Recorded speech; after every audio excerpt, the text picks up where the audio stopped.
Glória a Deus. Então nós vamos iniciar o estudo de hoje falando do exercício que foi passado na segunda-feira passada. Qual é a data de hoje? 26, né? 26 de janeiro de 2015. Glória a Deus. Aqui em mais um culto de ensinamento, curso de formação e aperfeiçoamento de obreiros. Glória a Deus. Vando, pesquisou o que, Vando? Fale um pouco aí de sua pesquisa. Pesquisei sobre os nomes de Jesus.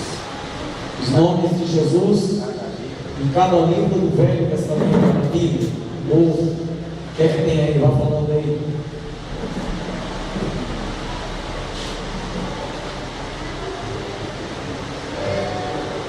No Velho Testamento, O Velho Testamento, em Gênesis 3,15, Jesus ele é o descendente da mulher. descendente da mulher em Gênesis 3,15. Vou falando, pulando aqui. Vamos lá. Em Em Números 20, versículo 11, 20:11. ele é o nosso guia, Jesus é o nosso guia. ou, como eu coloquei aqui, a rocha que foi ferida. A rocha foi ferida. Em Juízes, ele é o nosso libertador. Juízes, ele é o nosso libertador. 2,16. 2,16. Em Ruth, ele é o nosso parente. Ruth, ele é o nosso parente. 2. Ele é o remidor. Em Ruth. 2 Samuel 7, 11 ao 13, ele é o descendente de Davi. Descendente de Davi. Isso aí. Em Esdras, ele é o Senhor dos céus e da terra. Em Esdras, ele é o Senhor dos céus e da terra. Capítulo 1, versículo 2. Glória a Deus. Em Eclesiastes, porque em Eclesiastes 12, versículo 11, ele é o nosso único pastor. Em Eclesiastes 12:11, ele é o nosso único pastor. Ele é o bispo das almas. Outras traduções dizem assim. Em Cantares, ele é o amado. Em Cantares, ele é o amado. 2,16. 2,16. Em Ezequiel, eu coloquei duas referências. A primeira é no capítulo 17, Ezequiel 37, aquele que restaura, ele que restaura, e capítulo exalta 47. os ossos do barro. Isso. E o capítulo 47 também, aquele que purifica. Ele que purifica, a purificação do templo. O capítulo 40 diante de Isaías, de Ezequiel, perdão, fala-nos do templo.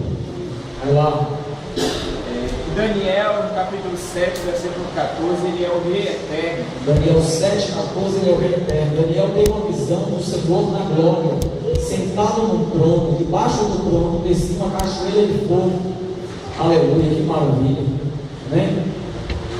O mais? No Novo Testamento, eu coloquei em Mateus, ele é o Rei Messias prometido. Deus, ele é o Rei Messias prometido. 2,2. Amém. Os evangelhos.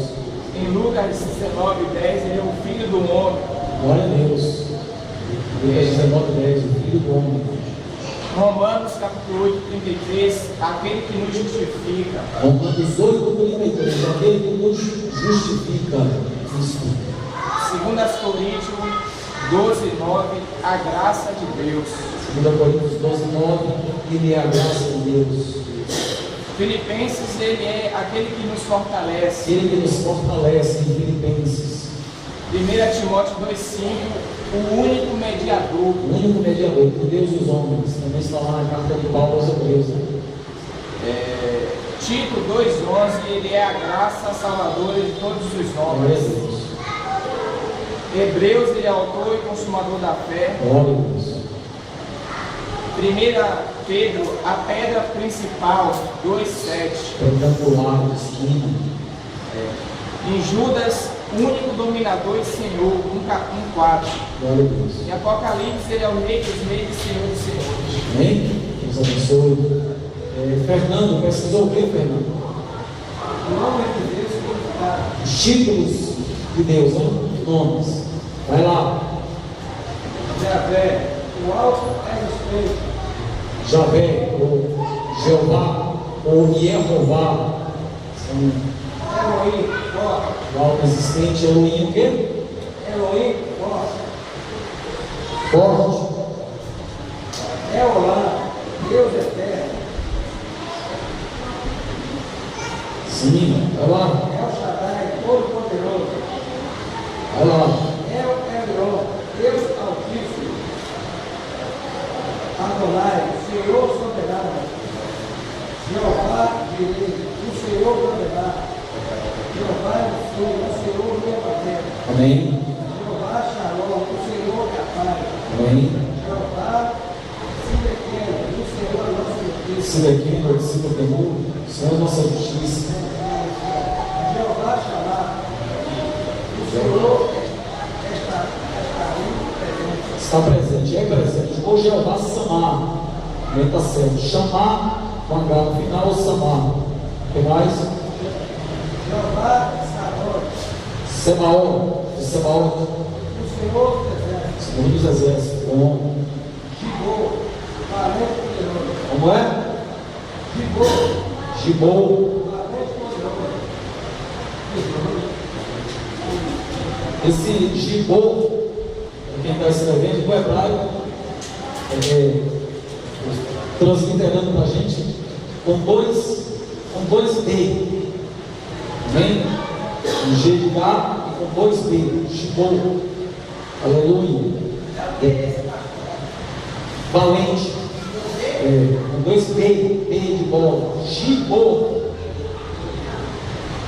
G de gato e B-B-O-R. Jeová Gibou, valente. Amém? Nós até falamos disso essa semana, na administração. Aleluia. Rosana, precisou ver mais alguma coisa a acrescentar? Falta alguns. Boré, criador. Oi? Boré. Criador. Esse Gibô, o senhor falou. Boré tem ligação com bara. O verbo bara, em hebraico, criar. Quando o Senhor, o Espírito pairava sobre as águas, ele fez começar a surgir, né, eclodir as coisas. Esse Gibô, que nós vemos como seu aí, só tem que um E e um L na frente, e um H e um A, e tá Deus forte. Vamos lá. Os direitos ao Senhor proverá, Gênesis 22:14. E disse: o Senhor é a minha bandeira. Glória a Deus. Cidade, amado. Chiquinho não é que eu sou o que sou. EHYEH, axé.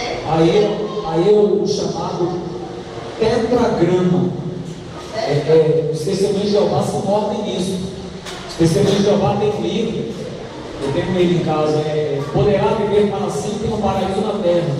Eles têm que explicar o nome de Deus. Mas na realidade, o nome que a gente tem como Jeová, na Bíblia Católica tem Javé, outras traduções mais antigas tem Yahvé, Yehová, tudo tirado desse tetragrama, dessas 4 letras.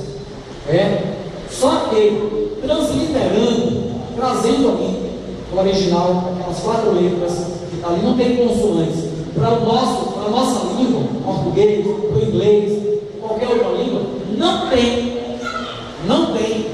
como ter um nome certinho. Então o nome mais aproximado é Jeová.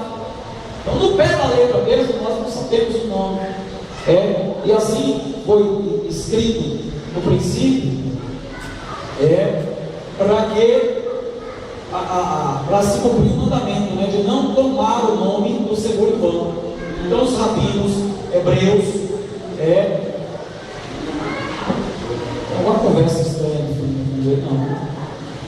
fizeram dessa forma para que as pessoas não tomassem o nome do Senhor em vão. Amém? Por isso também que as traduções que chegam a nós, a maioria das traduções, onde tem o nome de Deus, é o Senhor.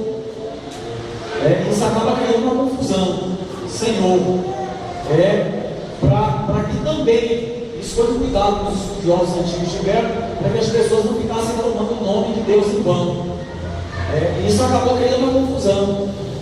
Porque a gente vai ver aqui em alguns títulos, na maioria dos títulos tem um E e um L. El quer dizer Senhor. Entende? E na tradução, ou seja, no original, esse El de Senhor, ele não é aplicado só ao Deus único. Também era aplicado nas línguas antigas a outros deuses. Eu estudo lá em Vídeo muito bom sobre isso. Um pastor adventista, um jovem pastor ensinando sobre isso, é muito interessante. Então isso acabou criando a confusão. Entende? É a mesma coisa a palavra Deus, como a gente escreve. Não se refere, no pé da letra, não se refere só ao Criador. A gente usa para o Criador, a nossa língua. Mas no pé da letra se refere a outros deuses também, como antigos, Baal, Marduk da Babilônia e outros. Vocês entendem isso? Amém? Então, a forma que é usada por alguns que se acham mais inteligentes, e aí que é cheio de dedo, e acaba criando problema, criando confusão. É mais ou menos como está ali na parede, o Deus sem a letra E, D, uma aspazinha em cima, o U e o S. Então a forma, no pé da letra mesmo, correta, é aquilo ali. Ali está ali, não é porque o pastor ninguém tirou, não, é porque o E caiu. Está guardado ali até hoje, ninguém colou. Outra confusão que a gente precisa esmiuçar aqui é a questão do nome de Jesus. O nome do Senhor Jesus, a palavra Jesus, é mais ou menos no original como o nome de José e como o nome de Josué. São como se fossem ramificações, como se fossem nomes aproximados, parecidos. Resumindo, nomes comuns. O nome José hoje é o nome José Carlos. Todo lugar que você vai tem um José. É como Maria, né? Como minha esposa. Aleluia. Todo lugar que você vai tem um José. Então o nome de Jesus, nos dias que o Senhor habitou aqui, entre nós, era um nome comum. Por isso que tem o Bar Jesus. Nós já aprendemos que a palavra Bartimeu, Bar Jesus e outros que tem na Bíblia, a palavra Bar, Bartimeu não era o nome dele. Bartimeu, filho de Timeu. Ali está explicando na Bíblia. Mas a palavra Bar, ali no português, é um sufixo que é usado para indicar que é filho do nome que vem depois. Então a palavra Bartimeu, no original, está dizendo assim: ele é filho de Timeu. Então não tem o nome do cego, mendigo, que foi curado. A Bíblia não tem o nome. Tive um historiador contando a história dele, algumas coisas mais, mas não tem o nome. Então essas coisas é interessante que a gente aprenda. Aí se você acessar o YouTube, nome de Jesus, nome de Deus, nome de Jeová, você vai ver muita gente falando besteira. Pessoas até estudadas, mas falam besteira por quê, pastor? Porque Jesus era um nome aplicado a outras coisas na época e tá, beleza. Por que quando manifesta o demônio, expulsa ele no nome de José, para ver se ele sai? Expulsa ele no nome do padre, no nome do pastor, no nome de Vando, no nome de Márcia, de Ricardinho, de Fernando, de Bia, deixa eu ver quem está rindo mais, Cidália, é só quem está rindo aqui. Tudo tá bem, ali, não vai sair. Sai? Ele sai do nome de quem? Jesus. Aí você vê o camarada estudioso, não, porque o nome de Jesus está errado, é Yeshua para lá, Yeshua para cá, e criam aquela agonia toda, aquela confusão toda na mente dos outros, acaba não edificando ninguém. E moral da história, quando o bicho ruim manifesta, a gente expulsa ele no nome de quem? A igreja expulsa ele no nome de quem? Vocês entendem? Mas é bom estudar, é bom você aprender essas coisinhas pequenas sobre o nome. O que não pode é estar querendo, como alguns aí que acabam criando seita. Aqui tem um pastor, até policial também, não está mais o quê? Acho que ele não está, não, acho que não, ele não está mais ali. Ele saiu, ele abriu um ministério anos atrás, aqui na Haroldo Caim, entrando ali. Ele está lá na frente da obra, irmão dele, que agora é presidente do ministério. Tem outras congregações, outros lugares. E aí ele começou a estudar esse negócio do nome para lá, o nome para cá. E pegou um monte de teoria solta, em vez de passar mais um tempinho estudando, pesquisando melhor, saber, pedir sabedoria a Deus, para aplicar o que aprendeu, para ensinar as pessoas. Então ele pegou um grosso, Rosana, sem entender direito. Ele até tinha de Ricardo Jovem. Ricardo Jovem, às vezes, eu conversar com ele, pastor, eu passei raiva. Pensando que meu tio que é pastor, lá o cara está com a mente turbada. E o que aconteceu? O pessoal mandou ele embora, colocou ele embora da igreja, não queria mais ele lá como pastor. Ele chegou lá na igreja sem entender direito, sem saber ensinar também, saber explicar. Foi passar, não, esse nome está errado, e agora ele chegou para lá, e não sei o que, turbou a mente de um monte de gente. E outros ensinamentos ele tentou introduzir também, e as pessoas não aceitaram. Então a gente deve procurar esmiuçar direitinho, estudar. Agora, ter cuidado, como disse o apóstolo Paulo, com muito estudo, deixa a pessoa meio soberba. Entende? Acha agora que é o dono da verdade, que é o dono da razão, que é o bonzão, que é o melhor. Estude, leia a Bíblia o máximo que você puder. Leia todo dia, estude outros livros que falam da Bíblia, os chamados livros teologais. Todo livro que fala das coisas de Deus são livros teológicos, são livros teologais. Estude também, é bom. Agora você tem que ter equilíbrio. Os irmãos estão entendendo? Tem que ter equilíbrio e pedir sabedoria a Deus para aplicar os conhecimentos. Conhecimento é um dom, conhecer. Sabedoria é outro dom, é diferente. Tem gente que tem sabedoria, mas não tem conhecimento. Sabedoria popular, por exemplo, um adulto da roça, você acha que o cara é bestalhado, é um Zé Mané, mas ele é uma pessoa de vida, ele é sábio, ele sabe entrar, sabe sair de tudo que é situação. É dom, conhecimento. Já está dizendo conhecimento, conhecer. Pode conhecer a Bíblia de capa a capa, mas se você não tiver de Deus sabedoria para aplicar, para ensinar, de nada vale o seu conhecimento. Você aprende a Bíblia e vai pregar para um juiz. Você não vai pregar para o juiz da mesma forma que você vai pregar lá no presídio, para a galera, para a turma lá que está jogada no crime, a maioria não tem estudo, não tem cultura. Você não vai pregar da mesma forma, a linguagem é diferente. Hoje a gente vê muito desses pregadores novos, dá um anelzinho dele para tirar uma onda, e aí querendo falar a palavra bonita, enfeitar o sermão, como a gente conversou essa semana, né, Rosana? Acaba pregando coisas, falando palavras que a maioria das pessoas na igreja, nós moramos num bairro humilde, pouquíssimas pessoas dentro da igreja têm uma faculdade, têm uma universidade, têm uma formatura, e assim não é. Então não tem um certo conhecimento. Seja secular ou seja teológico. Então o camarada vem e traz um monte de palavra bonita, deixa a pregação bonita, mas ninguém entende nada. Eu queria falar que nesta noite reunido neste conclave diante desses estiletos santos e inefáveis do Senhor, e aí começa aquela coisa toda. Adiantou? Falar bonito para se mostrar? Não vem. Com determinadas pessoas, Deus vai me usar para ministrar, Deus vai te dar sabedoria.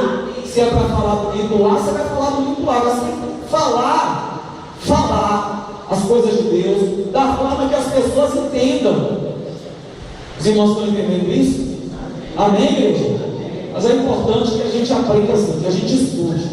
Eu sou contra esse negócio que eu vejo os pregadores colocando. Não, esse negócio de teologia, negócio de. Teologia quer dizer estudo das coisas de Deus.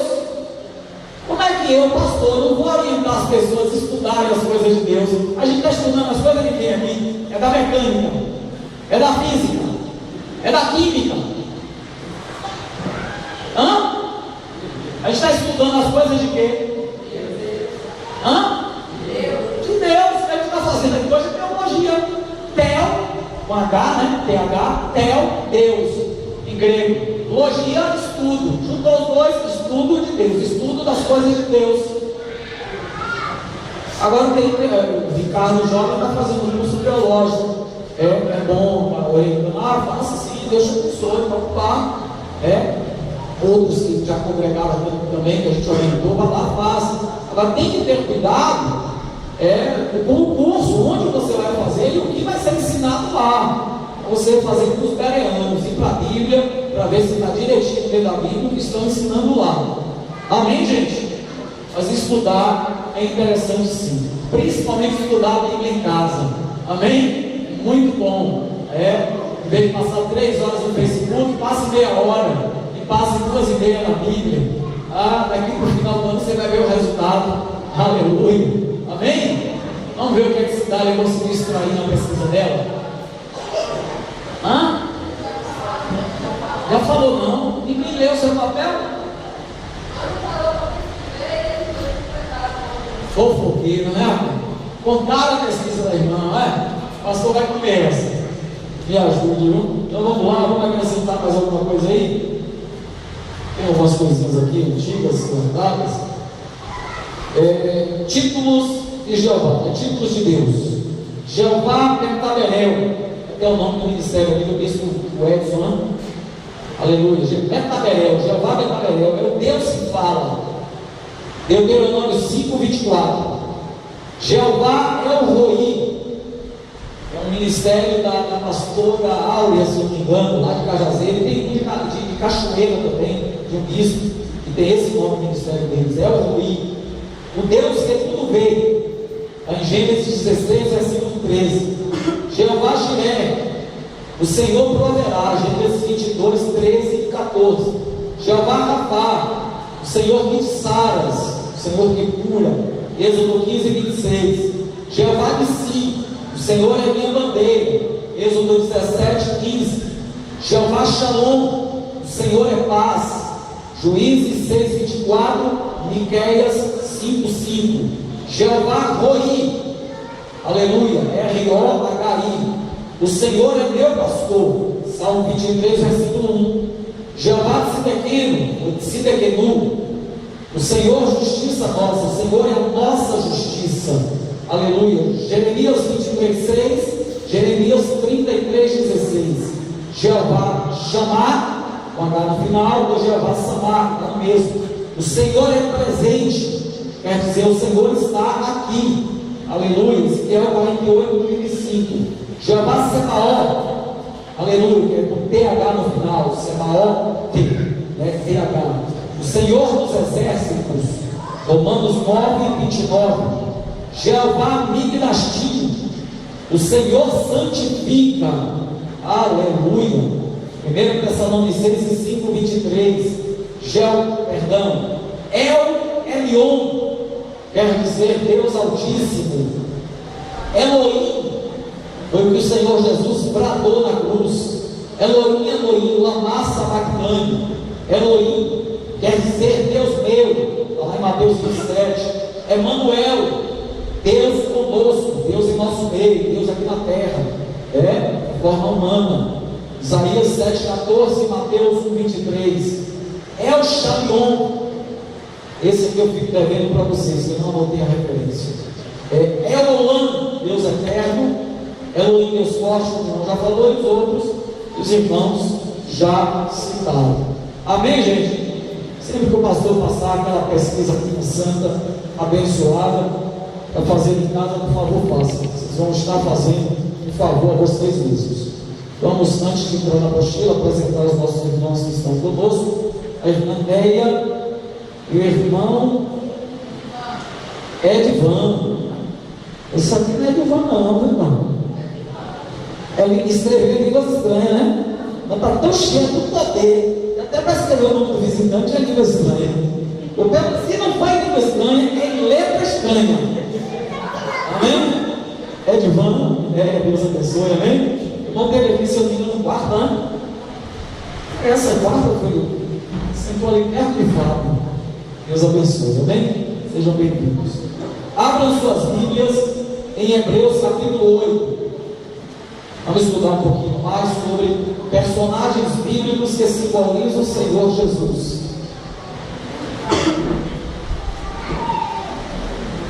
Os outros dois estudos já foram postados no Facebook e no YouTube. Quem quiser estudar mais, aprender mais, vai lá e dá uma pescada. Quem tiver com a apostila, acompanha o pastor e com a apostila. Personagens bíblicos que simbolizam o Senhor Jesus. Hebreus 8, versículo 5 diz assim: os quais servem de exemplo e sombra das coisas celestiais, como Moisés divinamente foi avisado, estando já para acabar o tabernáculo, porque foi dito: olha, faze tudo conforme o modelo que no monte se te mostrou, te foi mostrado. Aleluia. Então, pronto, veja bem aqui. Quando Deus deu para Moisés a planta do tabernáculo, se você quiser anotar, da mesma forma, olha para cá, da mesma forma que Deus deu a planta do templo para Davi. Quem construiu o templo foi o filho de Davi, Salomão. Amém, igreja? Mas a planta foi dada a Davi. Já está isso na Bíblia, pastor? 1 Crônicas, capítulo 28. Amém? Aleluia. Ali tem 2 versículos falando que a planta foi dada para Davi, a planta do templo. Amém, gente? Então Deus acontece como se fosse uma sombra, aleluia, um rabisco do que existe lá na glória, das coisas celestiais. Então Deus determinou que Moisés fizesse conforme o modelo que foi mostrado para ele no monte. Aleluia. Então, dentro dessa expressão de um modelo, de a sombra de coisas que já existiam, a gente completa o estudo das últimas 2 segundas-feiras. Nós estudamos aqui rever mais alguma coisa aqui. Nós estudamos, por exemplo, o sacrifício de Isaac aponta para o sacrifício de Jesus na cruz. Os sofrimentos do profeta Jeremias. Jeremias foi o profeta, pelo menos que tem escrito na Bíblia, o profeta que mais sofreu. Amém? Então a vida sofrida de Jeremias, ele intercedendo pelo povo rebelde, obstinado, de muita cerviz, aponta para a vida de Jesus. Amém? Aleluia. Jesus diante de Jerusalém, chorando, aleluia, porque as pessoas não queriam se voltar para o mestre. Aleluia. Nós vimos outros exemplos aqui nas 2 segundas-feiras. Quem pode me lembrar? Exemplos de coisas que aconteceram no Velho Testamento e apontavam para o Novo Testamento. Nós estamos ensinando um monte de coisa aqui. Ninguém aprendeu nada. O sacrifício de Sansão se sacrificando para libertar o povo de Israel, e causou uma libertação maior do que toda a sua vida. Jesus morrendo na cruz do Calvário para nos trazer salvação. Nós estudamos sobre a vida de José, sendo odiado, invejado, sendo vendido como escravo, aleluia, sendo caluniado, preso, para um dia sentar no trono e alimentar sua família com pão. Tudo isso aconteceu com Jesus, apontava para a vida de Jesus. Então entenda, nada que aconteceu lá no Velho Testamento foi à toa. Nada que acontecia na vida do servo de Deus lá atrás era à toa, não. Tudo ali era no propósito de Deus. Vamos relembrar o que nós aprendemos até uns 2 anos atrás, em base nisso. Vamos citar a passagem de Números, na pesquisa dele, quando Moisés, quando Moisés bateu na rocha. Amém, gente? Deus permitiu que Moisés estivesse diante da rocha por 2 vezes. A primeira vez Deus mandou Moisés fazer o quê? Bater. Pegue a rocha. Quem é a rocha, simbolicamente falando? Jesus. Vamos citar. Capítulo 2 de Pedro, a rocha de esquina, a rocha preciosa, a pedra, a pedra de esquina, pedra angular, pedra preciosa, pedra eleita, e através dela, ou seja, nela, todo o edifício é construído, ou seja, a igreja é construída, a igreja é nós, não está falando de um imóvel, de um edifício, amém? Então Jesus ali, aquela rocha que Deus mandou Moisés ferir, simbolizava Jesus, e ferindo a rocha ia sair o quê? A água da vida, a salvação, salvar o povo ali da sede, da morte. Então quando Deus mandou Moisés bater na rocha, aquele primeiro bater na rocha simboliza Jesus, a morte de Jesus na cruz. Os irmãos estão entendendo?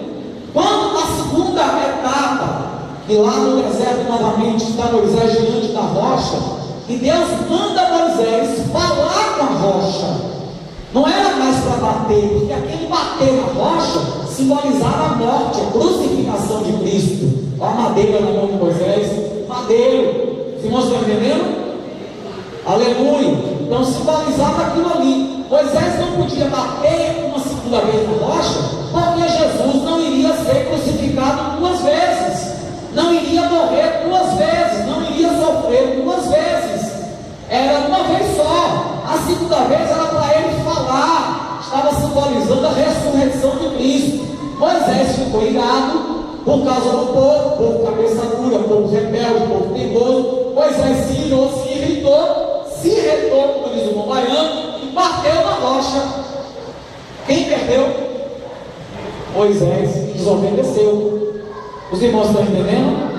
Então tudo que é escrito lá no Velho Testamento tem uma simbologia, ou uma alegoria, um conjunto de símbolos, e a gente precisa atentar para essas coisas, aprendermos essas coisas. Vamos lembrar de outro do Velho Testamento simbolizando Cristo. Ele ensinasse sobre aquela serpente, o senhor falou algo, mas eu não peguei. Quando Moisés, quando Deus mandou para a serpente. O povo murmurou e Deus enviou serpentes abrasadoras para picarem os rebeldes, os murmuradores, e corressem no deserto.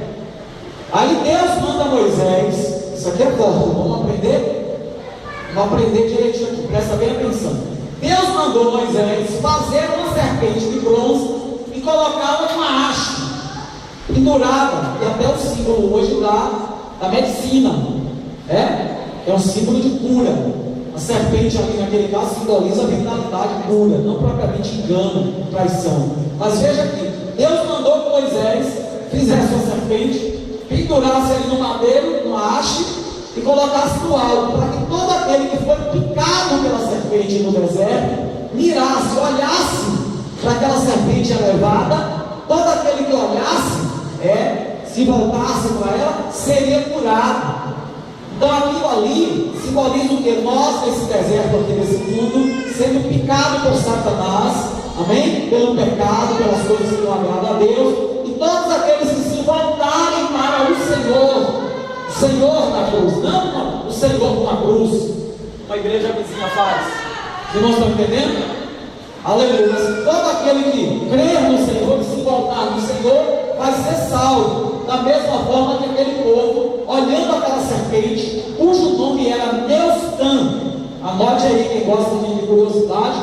O nome daquela serpente que Moisés fez de bronze e levantou era Neustan, um tiozinho no último arco. Amém? Você encontra isso em 2 Reis. Louvado seja Deus. 2 Reis, se eu não me engano, no capítulo 18, quando fala do rei Ezequias, que o rei Ezequias mandou destruir. Até os dias do rei Ezequias, aquela serpente ainda existia. E o povo começou a usar aquela serpente como objeto de culto, de adoração. Então estava se afastando de Deus.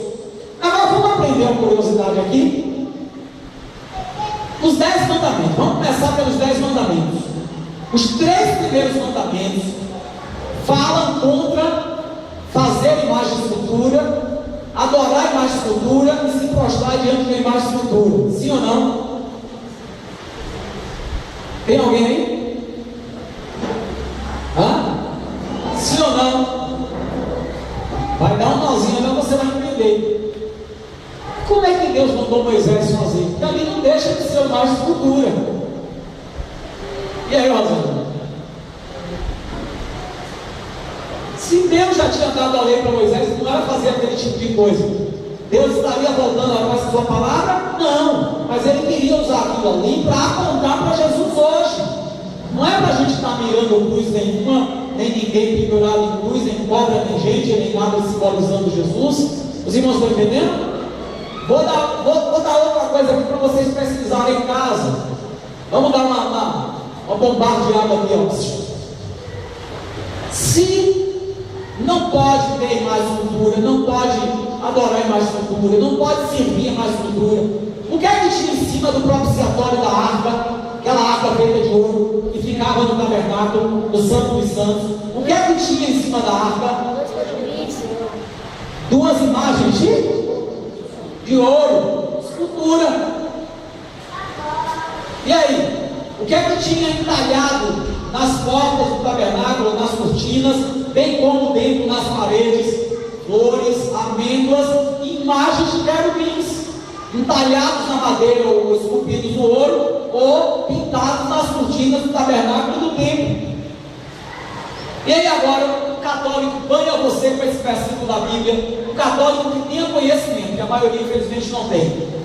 Banha você nesse versículo da Bíblia, como é que você vai explicar? Ele vai provar para você na Bíblia que foi Deus que mandou fazer. E agora? Ninguém se arrisca, não? O pastor explicou já aqui nesse instante. Tudo que o Senhor mandou fazer lá no Velho Testamento apontava para o Novo. Amém? Para o Novo Testamento, para as coisas de Deus na glória. Mas hoje você não vai pegar a imagem de A, de B, de C, como anda fazendo por aí, para acender vela, para servir, para orar, para adorar. Os irmãos estão entendendo? Deus usa principalmente o apóstolo Paulo para dizer: fujam da idolatria. Coríntios capítulo 6, louvado seja Deus. Coríntios capítulo 8, as coisas sacrificadas aos ídolos. Apocalipse capítulo 9, em várias outras passagens do Novo e do Velho Testamento mais ainda. Mas naquelas passagens em especial, Deus mandou fazer. Deus mandou fazer. Mas hoje, na nova dispensação, na nova aliança, não tem ordem nenhuma para ser feito isso. E quem está fazendo aí, está fazendo o que quer fazer, cada religião deles, ou cada tradição deles, é problema deles com Deus. Amém, gente? Então é bom que se estude essas coisas. A fonte é uma Bíblia inesgotável. Quanto mais você estuda, mais você aprende, e mais tem para você aprender. E você precisa aprender essas coisas. Um amigo meu católico uma vez me chamou para dentro disso aqui. Vem cá, pastor, vem cá, católico, chama de católico, e por que lá? Aí a gente foi para dentro da Bíblia, meditar, estudar direitinho. Ele não ficou muito convencido não, mas a semente foi plantada. Amém, gente? Então essas coisas são interessantes nós aprendermos. Por quê? Está respondido, Rosana? Porque Deus mandou Moisés levantar aquela serpente no deserto. Ali simbolizava o Senhor Jesus sendo levantado, sendo posto no madeiro, sendo crucificado para nos trazer salvação. Aquilo ali era apenas um símbolo. Deus está mostrando o que iria acontecer cá na frente. Amém, gente? Fala. O próprio Senhor Jesus diz isso no Evangelho de João. Justo importa que o Filho do Homem seja levantado, como foi levantado a serpente no deserto. Se não me engano, João capítulo 12. Amém? Glória a Deus, isso aí. Vamos na postura aqui. Isaac prefigura o filho da promessa, Gênesis 18, 14. Em Jesus são benditas as famílias da terra, promessa que Deus fez a Abraão sobre a descendência, aponta para Jesus. Gênesis 12, 3, Gálatas 3, 8. Jesus, o filho da promessa, quando até já falou disso, Gênesis 3, 14. Jesus, a descendência de Abraão, Gálatas 3, 16. Abraão leva Isaac para a morte para sacrificá-lo, Gênesis 22, 2. A pergunta de Isaac: onde está o cordeiro para o sacrifício? Gênesis 22, 7. Aleluia. A resposta de Abraão: Deus proverá para si um cordeiro. Isaac foi sacrificado? Não. Porque quem seria sacrificado seria o Senhor. Ele sim é o Cordeiro que nos traz a paz e a salvação. Amém? Mas aquele ato de levar o filho para sacrificar estava mostrando o ato de Deus, o Pai, aleluia, levar o filho para morrer e ressuscitar por nós. Tudo de forma simbólica. Por isso o Evangelho em Apocalipse 14, versículos 6 e 7 é chamado de o Evangelho eterno. O Evangelho não são só esses 4 livros que tem no Novo Testamento: Mateus, Marcos, Lucas e João. Todo o Velho Testamento era Deus pregando o Evangelho, era Deus mostrando o que iria acontecer cá na frente. Amém, igreja?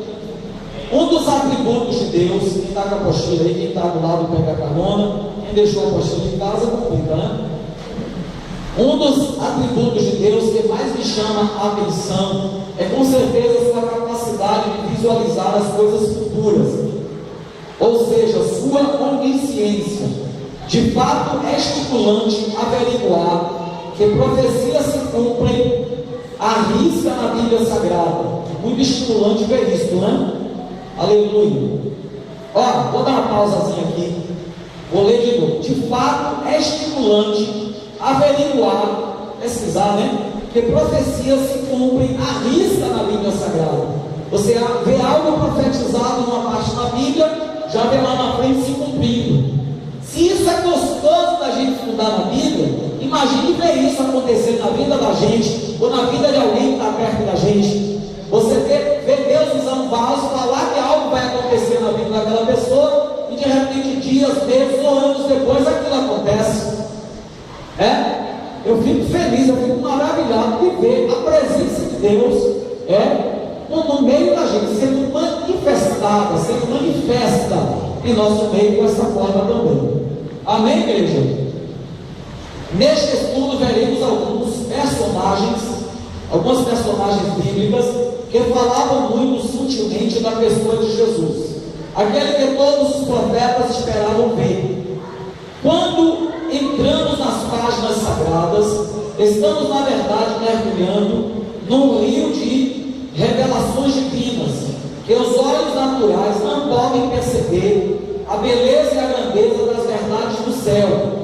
Glória a Deus. É preciso ter o temor de Deus para não distorcer os textos sagrados. Vamos aprender algumas coisas aqui? O apóstolo Paulo falou, se eu não me engano, em 1 Coríntios, capítulo 2, versículo 9. Quem pode ler aí, por favor?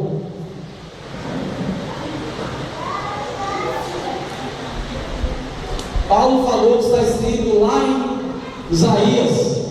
Olha o Espírito Santo aqui no nosso meio. Isaías 64, 4. 1 Timóteo 2, 9. Pode ler. Quem achou ler?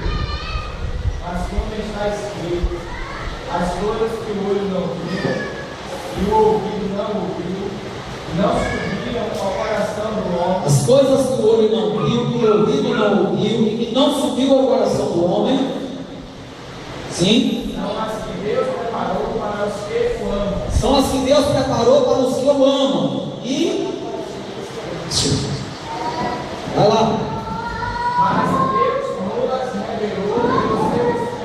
Mas Deus nulas revelou pelo seu Espírito. Porque o Espírito penetra todas as coisas. O Espírito penetra, prescruta todas as coisas, ainda as profundezas de Deus. Vamos aprender algo desse versículo aí? Deus usa Paulo para citar Isaías 64, versículo 4. E não há Deus além do Senhor. Amém? Nunca se ouviu falar, aleluia, que trabalha para aqueles que ele espera. E Deus usa Paulo para citar as palavras de Isaías. Aprenda-se. Aleluia. Paulo termina este versículo dizendo: mas Deus nos revelou. O olho humano nunca viu, o ouvido nunca ouviu, nunca veio ao conhecimento, ao coração de ninguém. Amém? Mas aí Paulo vem e diz: mas o Espírito nos revelou. Então vamos aprender algo aqui, irmão? Ah, e aí, irmão? E aí, irmão? É mistério. É mistério. Ninguém entende. Isso é conversa de quem não busca conhecimento, de quem não tem sabedoria, de quem não sabe explicar as coisas de Deus, e aí fica com essa conversa de muito espiritual. É mistério. O mistério, como a gente fala no dia a dia, é o mover do Espírito em nosso meio. É Deus derramar graça em um, revelar outro, curar outro, renovar outro ali na dança, na alegria, no culto, dançando, se alegrando. A gente chama essas coisas de mistério. Mas no pé da letra, o mistério de Deus, lá em Colossenses está escrito: o mistério de Deus é Cristo. Aleluia. O mistério de Deus, lá em Colossenses está escrito: o mistério de Deus é Cristo. Porque nele, Paulo diz em Colossenses, porque nele, em Cristo, em Jesus, a vida está corporalmente, no corpo dele, toda a atividade. O Pai está nele. Ele é Deus em forma humana. Os testemunhos de Jeová não conseguem compreender isso. Então isso é o mistério de Deus, que estava oculto, porque estava lá no Velho Testamento inteirinho. É nesse sentido que Paulo está falando que Cristo é o mistério de Deus, que todos os profetas e a lei falaram de Cristo, falaram do mistério. E o mistério, ou seja, mistério, também traduzindo, é aquilo que está oculto. Isaías 45, versículo 15. Isaías 45, versículo 15 diz assim: tu és Deus de mistérios. Traduzindo quer dizer: tu és Deus que te ocultas. Tu és Deus que te ocultas, no sentido que ele vem se revelar em nosso meio na forma humana. Esse é o mistério de Deus, e esse mistério foi revelado. Amém? Se você examinar Deuteronômio 29, versículo 29, quem lembra o que diz? As coisas ocultas pertencem a Deus, as coisas reveladas pertencem a nós e aos nossos filhos para sempre. Amém, gente? Quem está entendendo o estudo na glória a Deus? Ainda tem café aí? Acabaram o café, foi? Meu Deus do céu. Amém, gente? Os irmãos estão entendendo? Então quando você vê, quando você vê um cristão, um negócio de mistério, o que foi que Deus fez aí? Mistério. Que mistério? Um dia, aí o vaso veio, ficou me arrodeando, cortando o laço. Quando acabou, peguei no cantinho, qual foi o manto ali? É mistério. Sim, mas o que foi? E que mistério? Cortou o quê? Meninice. Não, pastor, é um laço de morte. Não, um laço de prostituição. Não, um laço, uma seta de doença. Eu até entenderia e aceitaria. Mas o que eu vi foi uma manifestação de meninice. Amém, gente? Então a gente tem que ter cuidado com essas coisas. Amém? Eu creio no mover de Deus, sim. Deus usa para cortar laços e outras coisas mais.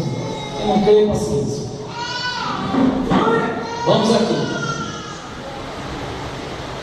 A doutrina espírita acredita em reencarnação, coisa que a Bíblia desmascara com muita clareza neste estudo.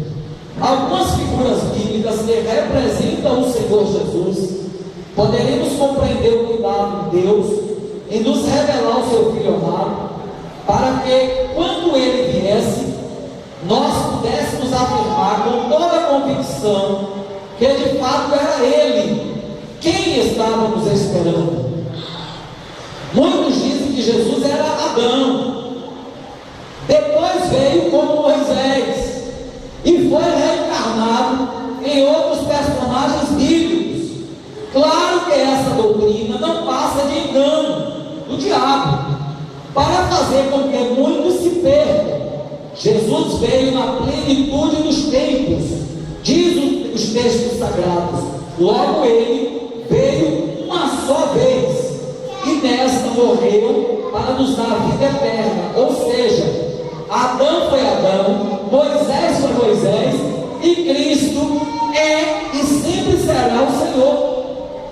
Amém, igreja? Uma coisa eu posso afirmar.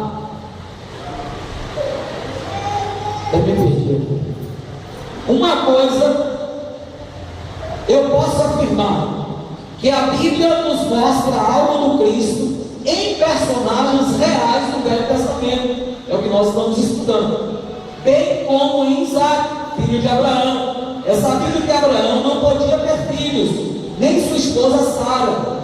Daí Deus lhe fez promessas. Uma delas era que em Isaac, o filho prometido, seriam benditas todas as famílias da terra. Abraão creu, acreditou, e isso lhe foi imputado por justiça. Haveria coisa alguma difícil ao Senhor? No tempo determinado, tornarei a ti por este tempo da vida, e Sara terá um filho. Gênesis 18, versículo 14. Para Abraão era impossível, pois já era idoso, ele e sua esposa. Mas para Deus nada é impossível. Quantos podem dizer amém? O mesmo ocorre com a promessa feita a Maria.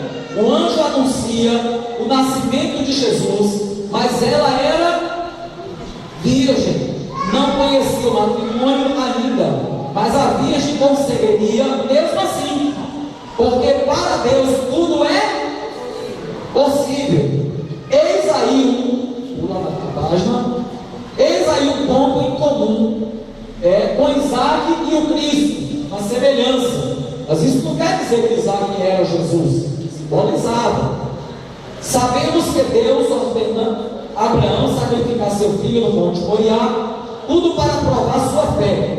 Abraão obedece e pega seu filho, e sobre o monte chega lá, e quando prestes a fazer a ordenança, Deus o impede, pois tais sacrifícios não agradam ao Senhor. Deus queria ilustrar algo que em alguns milhares de anos adiante aconteceria com seu próprio filho, Jesus, também no monte, o Monte das Oliveiras, ou Gólgota, lugar onde Jesus se deu por nossos pecados. Uma coisa me chama a atenção, a pergunta de Isaac. Aquele jovem moço conhecia o ritual dos sacrifícios, pois sabia que estava faltando um cordeiro. Essa prática fazia parte do culto a Deus do Velho Testamento. Então ele diz: onde está o cordeiro para o sacrifício? Seu pai, com muita fé, com muita fé, responde: Deus proverá para si um cordeiro. E de fato Deus providenciou um para a situação naquela hora, e outro para todas as gerações, Jesus Cristo. Quando Jesus se apresenta no Rio Jordão, João Batista diz o quê? Eis o Cordeiro de Deus, que tira o pecado do mundo. Deus inspirou Abraão a dizer aquilo. O sangue de Isaac não poderia jamais perdoar nossos pecados. Tudo servia de sombra para as coisas futuras, apenas ilustrações do que aconteceria com Jesus. Hoje entendemos isso porque conhecemos a história de ambos. Eis aí o paralelo, amém? Caminhando junto, uma história e outra. Imagine você, o pai, entregar seu próprio filho à morte. Abraão representando Deus, Isaac, o filho de Deus, representando o filho de Deus. A Bíblia diz: porque Deus amou o mundo de tal maneira que deu seu Filho único, unigênito, para que todo aquele que nele crê em Jesus não morra, mas tenha a vida eterna. Isaac era o filho único de Abraão, ou seja, uma promessa, né? Levando em conta que Ismael não era o filho da promessa, assim como Cristo é unigênito de Deus em Jesus. Aleluia. Amém? Jesus te abençoe. Como foi o nome do primeiro filho de Abraão? Ele teve uma escrava, com Agar. Você viu, pensa. foi levantado como o pai dos árabes. Dele procedeu 12 nações, 12 príncipes, que são as nações da Arábia. Amém? Louvado seja Deus. Aleluia. Coisas boas aqui para a gente aprender. Mas o filho da promessa era Isaac. Amém? O querubim ungido lá na glória era como se fosse um filho queridinho de Deus. Se você examinar Isaías capítulo 14, Ezequiel capítulo 28, você vai ver ali de forma simbólica Deus falando, citando Lúcifer. Amém? Cujo nome queria dizer luz e fé. E Lúcifer, diz a Bíblia, o anjo, querubim, como está escrito, era perfeito em formosura e sabedoria. Olha o que a Bíblia diz: ele era perfeito em formosura e em sabedoria. Ele era o anjo, o ser angelical na glória, mais destacado. Ele era como se fosse o chefe de tudo lá na glória. Depois de Deus, era ele. Os irmãos estão entendendo? Amém? Depois de Deus, era ele. E aí que está o problema. Ele deixou isso aí entrar no coração dele. Quando ele foi criado, foram criadas pedras preciosas, pedras afogueadas, instrumentos, tudo para a glória e ornamento dele. Agia aquele anjo bonitão, o mais sábio do céu. Ninguém sabia mais do que ele, ninguém era mais bonito do que ele. Os irmãos estão entendendo? E ele deixou isso aí entrar no coração dele. E aí acaba corrompendo outros e outros e outros, e é expulso de lá e mandado para cá. E agora está aterrorizando. Aí vamos aprender um pouquinho aqui, para que você lá na frente possa explicar isso a alguém, a grosso modo. Preste bem atenção. Há uma vertente teológica, uma linha da teologia que ensina, e eu acredito, que nessa rebelião, toda essa agonia que o querubim ungido fez, ele conseguiu, como a Bíblia diz em Apocalipse, com a sua cauda, de forma sorrateira, derrubar uma terça parte dos anjos do céu. Se você estudar o Apocalipse, você vai ver em algumas passagens Deus falando na Bíblia, aleluia, que os anjos que estão com o Senhor são milhões de milhões e milhares de milhares. Agora divida aí milhões de milhões em 3 partes. Milhões de milhões aqui, ali, milhões de milhões aqui e milhões de milhões ali. Ele conseguiu arrastar uma parte dessa. Aí eu pergunto, já houve divisão aqui no nosso ministério? E uma divisão não acontece da noite para o dia. Entende?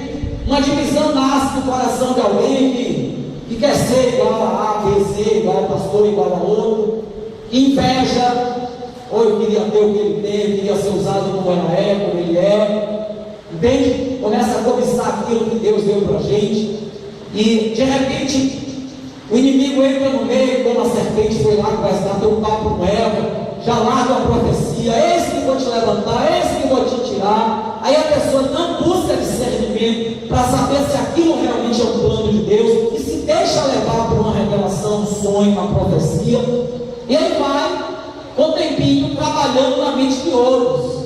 Acontece a situação: não, eu acho que o pastor não devia fazer isso, não sei quem não devia botar fulano, não, e começa a semear. Os irmãos estão entendendo? Com isso eu quero ensinar, eu não quero tocar em assuntos passados aqui. Eu quero usar a grosso modo assuntos passados para te ensinar. Se os anjos são sábios mais que nós, mais poderosos que nós, porque eles são espírito, eles não são carne. Mateus 26:41 diz: o espírito é forte, a carne é fraca. Fracos somos nós, somos mortais, somos carne. Eles são seres eternos, eles são seres espirituais. Eles não têm a fraqueza da carne que nós temos. Os irmãos estão entendendo? Então, como é que o querubim ungido conseguiu corromper milhões de milhões de anjos? Aí eu pergunto: Foi no estalar de dedo? Foi uma semana? Hein, irmão? Será que ele conseguiu fazer isso em um ano? Foi não, irmão. Foi muito tempo de eternidade. Aí eu paro para observar, sabe o quê? O grande amor de Deus. Que mesmo sendo Deus não poderia dar basta. Não poderia dar basta. Aí é algo que a gente precisa aprender mais. Quando a Bíblia diz em 1 João 4 que Deus é amor. O amor tudo sofre, tudo espera, tudo crê, não se ufana, não se ensoberbece, não se alegra com a miséria dos outros. Então Deus ali, ó, esperando o amor dele. Até que chegou a situação que não dava mais para Deus tolerar aquilo ali. Eu penso que Deus chamou ele para o bate-papo. Vem cá, para bem para pensar. O que é que você está fazendo? A linha da teologia ensina, diz que agora ele faz um embate mais incisivo. Ele faz uma campanha política, vamos entender assim? Mais incisivo. Não! Deus quer tudo do jeito dele. Mas se fizer desse jeito aqui também dá certo. Deus quer tudo, não. Deus só quer adoração para ele. E aí vai fermentando. Até que chegou um momento que Deus deu basta. Levanta o arcanjo Miguel, e os testemunhos de Jeová dizem que Miguel é Jesus. Não sei de onde é que eles tiraram isso. E nem no livro que eles ensinam isso, eles conseguem explicar. Eu tenho um livro lá em casa. Se você ler, você vai se acabar na risada. É um monte de loucura, um monte de maluquice. Então Deus levanta o arcanjo Miguel. E aí há uma batalha no céu, há uma luta de anjos. E aquela terça parte que se corrompeu, que se deixou corromper, são expulsos de lá e enviados para cá. Apocalipse capítulo 12, versículo 12. Alegrai-vos, ó céus, aleluia, louvado seja Deus. E ai de vós, moradores da terra e das ilhas e do mar, porque sobre vós, ou seja, o inimigo foi expulso, caiu no meio de vocês, e ele sabe que todo o tempo lhe resta. Então, para você entender o plano da salvação, olha, isso aqui é ensinamento avançado. Então presta bem atenção para vocês esmiuçarem e aprender, entender. Da casa do povo, a sua da vaga. Então, olha, a gente lê na Bíblia, tinha coisas, quando eu era novo convertido, eu era curioso, só curioso. Eu lia aquilo para aí. Pré-existência, quer dizer que já existia um plano que Deus já tinha. A linguagem que Deus usa em Efésios como alguns teólogos entendem, que salvo uma vez, salvo para sempre, que pré-determinado ou determinado. Só tinha expressões na Bíblia que eu ficava, o que é isso? Esse Deus é tão tremendo, tão poderoso, por que ele permite tudo isso? É uma pergunta que muitos ímpios fazem. Se Deus é tão tremendo, tão grande, por que permite? Essa semana eu vi na internet. Alguém postou no Face, post lá, cristãos sendo mortos. Umas 3 pessoas lá. Falaram, se o Deus de vocês é tão grande, por que permite fazer isso com vocês? Por que ele não levanta do trono e para logo com tudo? Deus não podia também fazer isso lá na glória? Mas o amor de Deus falou mais forte. Que Deus deixou por rei. Que ele não era o ditador que Lúcifer, que o anjo de luz falava que ele era. Ele não era o carrasco, ele não é o carrasco. O inimigo tentou mostrar a imagem de Deus como carrasco, como ditador, como aquele que quer assim, ponto final. Então Deus deixou. E chegou o momento que o Senhor vem, cria a terra, cria o primeiro casal, para dali surgir a humanidade. E ele já tem um plano, antes de Deus criar a terra, criar o homem, a mulher, e dali vir os descendentes, ele já tinha um plano para Jesus morrer lá na cruz do Calvário, para ele deixar o trono de glória, vir lá na cruz do Calvário, morrer por nós para nos salvar. Todos aqueles que por amor quiserem se chegar a ele, ainda que seja na dor, mas por amor. Quantos estão entendendo? Aleluia. Tem alguém aí? Aleluia. Tem alguma parte que você não está entendendo? A gente para e volta no começo.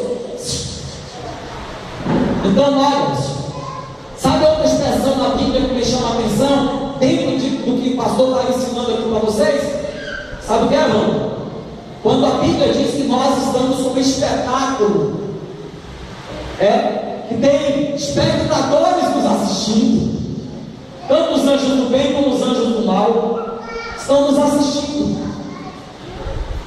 A expressão é que há uma grande nuvem de testemunhas, ou a outra tradução diz, há uma grande nuvem de espectadores, de plateia, nos assistindo, o espetáculo na terra. Sabe por quê?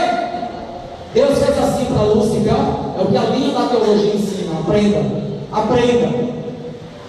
Então, eu sou isso, tudo aí que você está falando, essa turma toda está com você, né? Então, vamos lá embaixo e coloca o reino de vocês lá. Bota o reino de vocês lá, para a gente ver até onde vai. Se é tudo isso aí mesmo que você está falando. Como é que é o reino do inimigo aqui? Porque é o reino do inimigo, pastor, é de Deus. Não. Jesus disse: o príncipe desse mundo. Jesus, diante de Pilatos, disse: o meu reino não é daqui não. Não é daqui não. Aí alguns testemunhos de Jeová dizem que Jesus já está reinando aqui, né? Está reinando aqui, Ângela e Cátia não pôde vir, porque mora lá na escura, e o negócio está complicado lá na escura. Isso é o reino de Deus? Isso é o reino de Cristo? Os irmãos estão entendendo? Estão entendendo aqui a ministração? É como se Deus dissesse para eles: tudo bem, você diz que eu sou covarde, que eu sou ditador, que eu sou miserável, que eu sou carrasco, então vai lá. Aí o amor, por isso que diz que Deus é amor, é um dos atributos divinos. Então vai lá e implanta teu reino na terra. Foi tudo com permissão de Deus. Deus não podia dar basta do diabo usando a serpente. Quando Adão e Eva erram, e Deus chama Adão no eixo, chama Eva no eixo, chama a serpente no eixo. Gênesis 3,15. O que é que Deus diz para a serpente, ou seja, para o diabo? Deles vai nascer descendente. Não está falando de Abel, de Caim, de Sete, de outro. Está falando de Jesus. Deles vai vir e você vai morder o calcanhar dele, vai perseguir a igreja, mas ele vai pisar na tua cabeça, vai acabar com a pataquada. Então já estava tudo planejado. Aí Deus joga aqui para a terra para estar acontecendo tudo, e um dia tudo isso vai ter fim.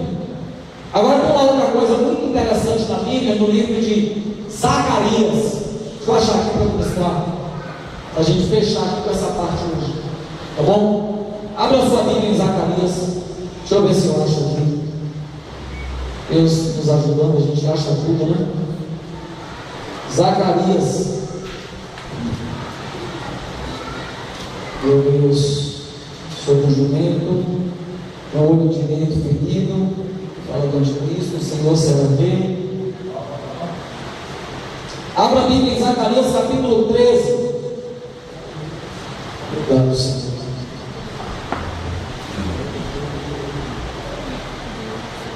Versículo 8 e 9.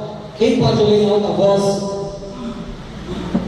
E acontecerá em toda a terra, diz o Senhor, que as duas partes dela serão esticadas. E acontecerá o quê? Em toda a terra, diz o Senhor, que duas partes dela serão extirpadas. Extirpada que é o quê? Destruída, desraigada, e extirparão. Vai. Mas a terceira parte restará dela. Mas a terceira parte restará dela. Lê o 9 aí. E farei passar essa terceira parte pelo fogo, e a purificarei, como se purifica a prata, e a provarei, como se prova o ouro. Ela invocará o meu nome, e eu ouvirei, direi, é meu povo, e ela dirá: o Senhor é meu Deus. Então aprenda. Zacarias 13, 8 e 9. Deus está usando o profeta dizendo que vai provar uma terça parte da humanidade, isso em todas as gerações, para completar o número de pessoas, amém? O número de salvos, são milhões, milhões, milhares, milhares de pessoas. Uma terça parte, peraí, quantos foram excluídos lá no céu, expulsos do céu? Uma terça parte. Então, aqueles que serão tomados, que serão levados, vão se encaixar no lugar daqueles que de lá foram expulsos. Você entende isso? Você entende isso? Ou está difícil? Está claro. Você vai lá em Apocalipse e vê que essa parte dos anjos, milhões de milhões, milhares de milhares foram expulsos. E agora Deus, ao longo, desde que a terra foi criada, de lá para cá, o número dos salvos, uma terça parte, os que serão levados, arrebatados, tomados, os vivos e os mortos transformados, para tapar uma lacuna, uma brecha que ficou aberta lá no céu. Isso é tremendo. Eu estou também. Estou colado. Tem mais alguém que vai? Agora você já viu que o versículo 9 diz que essa terça parte vai ser provada, vai ser purificada. Farei passar essa terça parte pelo fogo, prova de fogo, e a purificarei como se purifica a prata, e a provarei como se prova o ouro. Ela invocará o meu nome, e eu ouvirei, direi, meu povo, e ela dirá: o Senhor é o meu Deus. E quantos podem dizer amém? Amém? Você entende agora um pouco melhor, quem não conhecia isso? Você entende um pouco melhor o porquê das coisas que acontecem na terra? Você entende um pouco melhor agora o plano da salvação divina? Por que Deus permitiu certas coisas lá no céu? E por que Deus até hoje permite certas coisas aqui? Uma coisa nos conforta e nos consola diante de tudo que nós passamos e que ainda vamos passar, não se engane não. Tem muita luta ainda para enfrentar. O céu não é ali, não se vai para lá de qualquer maneira. Amém? Mas o que conforta é o que, pastor? É saber que o dia de Deus está determinado. Deus tem um dia marcado para acabar com tudo isso aí que está acontecendo. Amém? Deus tem um dia marcado que Ele vai levar essa terça parte da qual nós aprendemos um pouquinho mais aqui. Quantos podem dizer amém? Nós vamos encerrar essa parte. Na semana que vem, paramos aonde na apostila? Simbolismos e segunda página. Simbolismos e tipologias. Amém? Tem mais coisas aí para nós aprendermos.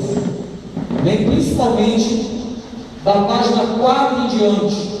Semelhança, realidade histórica, prefiguração, elevação, planejamento divino.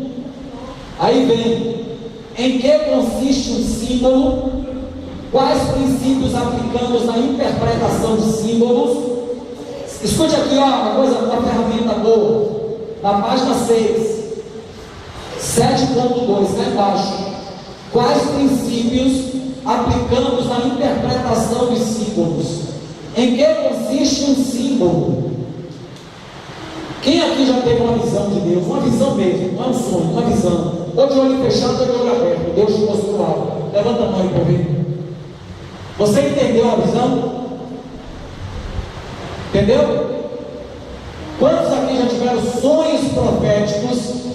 Eu não falo aquele sonho, você pensa muito numa coisa, está muito preocupado, está muito aborrecido e acaba sonhando. Isso acontece, está lá em Eclesiastes. Sonhos das preocupações, sonhos da mente. Então, por causa das coisas que acontecem com a gente, fica preocupado ou muito ansioso, acaba sonhando e muitas vezes, na meninice, acaba pensando que é um sonho de Deus e de repente não é. Amém? Mas tem sonhos que são proféticos, que são realmente revelações de Deus. Quantos já tiveram aqui sonhos proféticos? Cadê as mãozinhas? Só? Levante a mão aí. Todo mundo que teve um sonho de Deus, você sonhou e aconteceu, levanta a mão. Quando você sonhou, quantos aqui não entenderam o sonho? Já teve sonho? Uma Cidália, Fernando, Aidala, Rosana, Tiago, Marcélia. Tem que ter cuidado, né? Com certos símbolos. Para você primeiro entender o sonho, primeiro você precisa entender o que a Bíblia fala dos sonhos. Números capítulo 12, versículo 6 ao 8. Marque aí para você ler. Não vai estudar não, vai estudar em casa. Você é preguiçoso, preguiçosa. É o pastor mastiga e tudo. Quer que engula também para você, né? Amém? Números capítulo 12, versículos 6 a 8. Deus disse lá a Moisés que com Moisés, Arão, né, e Miriam, e com Moisés Deus falava sem simbologia, sem simbolizar nada, falava claramente. Mas com os outros profetas, Deus falava em sonhos, em visões, através de símbolo. Mostra uma coisa, simbolizando outra. Nem todo sonho que Deus nos dá é assim. Tem coisa que Deus mostra no sonho e aquilo ali mesmo você sonhou. Eu já tive vários assim, como também já tive vários sonhos simbólicos. Amém? Aleluia. E vários sonhos de preocupações também, não tinha nada a ver com Deus. A gente tem que ter muito cuidado quando a gente contar um sonho a alguém. Primeiro você sabe o que significa o sonho, tem certeza que é um sonho de Deus? Pai, eu sonhei assim. A Bíblia de Jeremias 29, quem tem o sonho, conta o sonho. Estou lhe contando o sonho. A interpretação é essa. Eu orei, depois falou, pai, eu não sei a interpretação. Você tem que ser verdadeiro. Eu querer mostrar muito espiritual e tudo a mente dos outros. Outra passagem que fala de sonho, Deuteronômio capítulo 13, Jó capítulo 33, a partir do versículo 14, além de várias outras. Amém? Então é importante que a gente conheça os símbolos. O que é que cada coisa simboliza? Por exemplo, os 4 cavalos dos cavaleiros do Apocalipse. Amém? Vou citar uma coisa só para mim: o cavalo amarelo. Cavalo simboliza poder. Por que dos carros potentes? O carro, a Ferrari tem 300 cavalos. Então, o poder daquele motor equivale à força de 300 cavalos juntos. É uma linguagem simbólica. Essa linguagem é muito usada na Bíblia. Cavalo, força, poder. Amarelo simboliza morte, corpo sem vida. Então, tudo tem símbolo. A minha balança, símbolo de juízo. Prumo, visões que Deus deu a Zacarias, né? O prumo, a vara, símbolo de conserto, símbolo de acerto, colocar a parede no prumo, em várias, brecha. Então, o ancião que aparece com cabelo branco, cabelo comprido, todo alto, igual a neve. Jesus apareceu assim numa visão para João no Apocalipse. Então, o cabelo comprido simboliza a vida longa, vida eterna. O branco, a mesma coisa, a questão do ancião, pessoa de idade. Então, tudo nessa linguagem aqui são símbolos. Então, se a gente estuda e aprende certos símbolos, você vai aprender e entender os seus sonhos, a linguagem que Deus está usando, o Espírito Santo de Deus. Você está usando a Bíblia, doido para beber um pouco de água.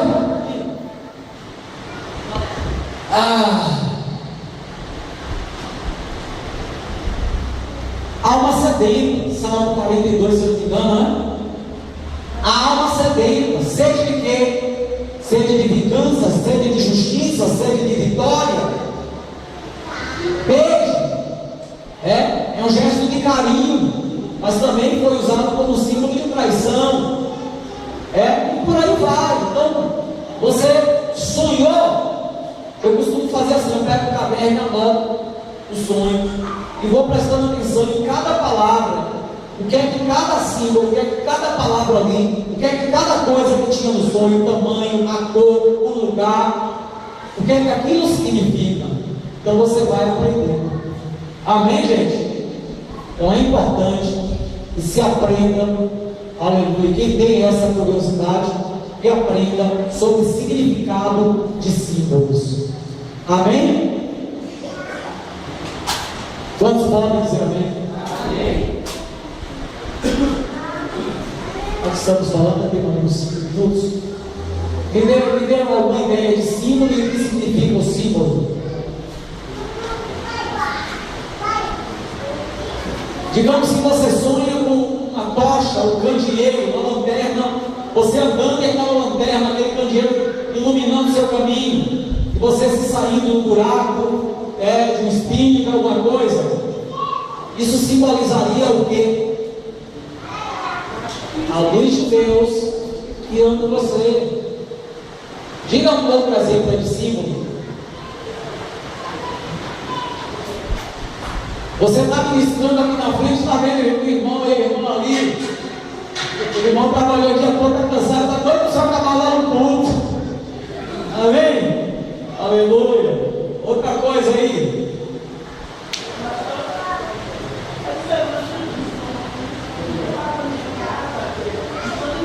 Fale alto, fale alto. Tinha o quê?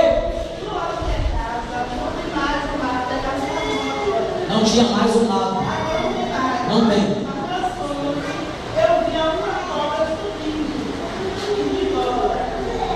Indo embora. Graças a Deus. Não chama ela de volta, não.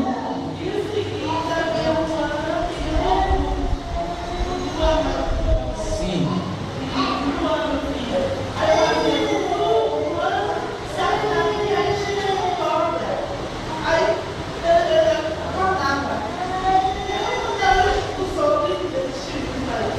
Pronto, você vai perguntar agora. O que ela estava fazendo lá? O seu sonho? Cobra é símbolo de quem? Pode falar aí. Fala, não. Cobra é símbolo de quem? Hã? Falsidade, traição, testemunho do diabo. É o símbolo que simboliza o próprio diabo. A antiga serpente, Apocalipse, fala dessa linguagem simbólica se referindo ao diabo. Então simboliza as coisas ruins do inimigo, traição, engano, falsidade, sempre nessa área. Se estava indo embora, o inimigo, Deus pode ser isso. Está mostrando sua casa, foi lá de sua casa, não foi? Geralmente quando a gente sonha com a casa da gente, a nossa casa simboliza a nossa vida.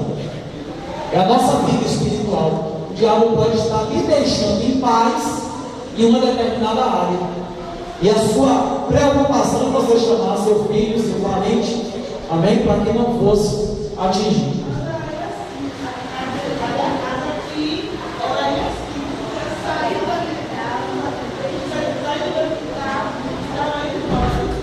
Graças a Deus, você quer chamar ele para quê? Cada dia essa cobra caiu, vai não com essa cobra? Outro exemplo aí de símbolo. Vamos lá para encerrar, só mais um. Qual a cidade? Asa? Uma escada? Explique. Escada, né? E você pode descer. Você sonha subir uma escada. Isso pode simbolizar o quê? Hã? Ó. Subir de posição, elevação, exaltação. Ter um acesso maior a Deus, intimidade maior nas coisas de cima. Está subindo escada, pode simbolizar várias coisas. Você tem que orar para entender os símbolos, orar a Deus, para o Espírito de Deus que falava com Daniel, que falava com José dessa maneira, em sonhos, e revelar os sonhos. A maioria das revelações que Deus dava para Daniel eram sonhos, visões noturnas. Jó também fala disso em 2 capítulos. Amém? Aleluia. Se você tivesse sonhado não subindo, mas descendo a escada, o que simbolizaria? Descendo a escada. Você está descendo a escada.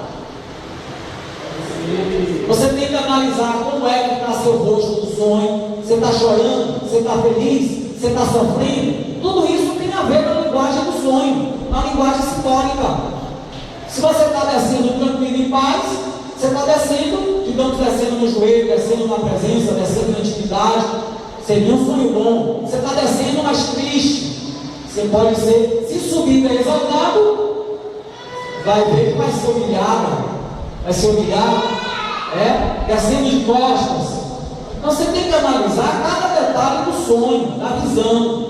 As pessoas que têm sonhos de Deus e que têm visões de Deus e ainda não sabem usar essas ferramentas. Você tem que analisar cada detalhe do sonho. Amém, gente? Vamos ficar por aqui por causa do horário. próxima semana a gente estuda um pouquinho mais, principalmente aqui da página, até pular algumas páginas, que a maioria do que tem nessas páginas aqui agora é o que nós já estudamos. Então, talvez aqui a partir, estudem mais a partir da página 4, mas principalmente a partir da página 6. Amém, gente? Eu vou ver se na próxima semana eu faço mais algumas apostilas para alunos que estão vindo e não receberam a apostila na semana passada. Amém? Deus abençoe, irmão Talega, até a próxima semana, em nome do Senhor Jesus. Foi